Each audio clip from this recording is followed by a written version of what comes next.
Hey guys, as always, thanks for stopping by. So the McCloskeys are being charged with a felony, and on top of that, some good news coming. Let's talk about that. Today's episode is brought to you by the new Shall Not Comply from My Cold Dead Hands t-shirt, available right now in sizes small through 3XL, so thanks for checking that out. A link right down below. And to all of y'all, a big thank you. Every thumbs up is a huge help.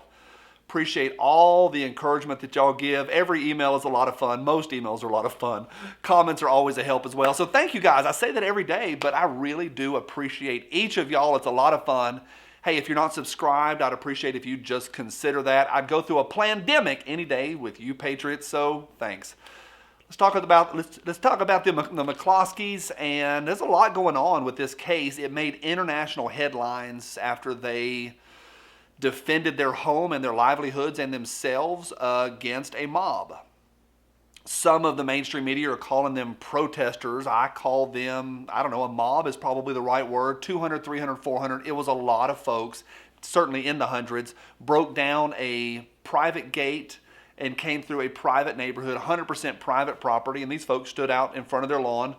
She might have had a Jimenez that was rendered inoperable. We don't know that for sure, but that's what their lawyer says. He certainly had that Colt AR, pretty cool. They stood their ground, and we all have opinions on it. But the one opinion that kind of, this was bad yesterday, but things are going to be okay. Some of y'all that are already on top of this, you know this is going to end good here in just a minute.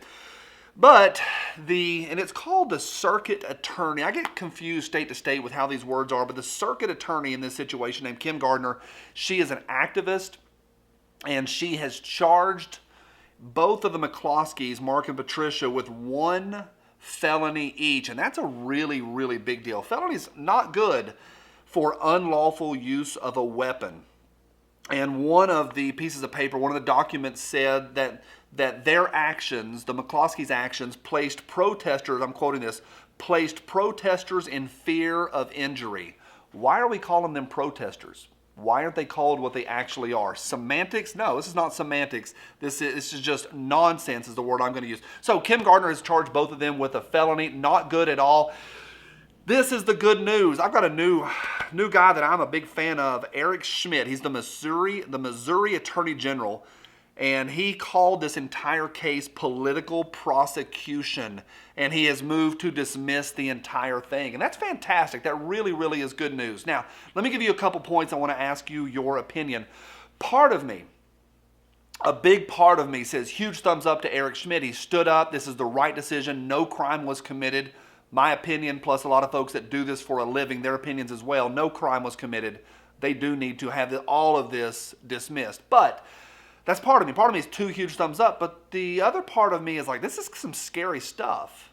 We have one member of the government, Kim Gardner, prosecuting, and another member having to step in. Same government having to come against these folks after committing no crime. And that makes me nervous. Also, that it's a felony makes me nervous as well. These people, I don't know this for sure.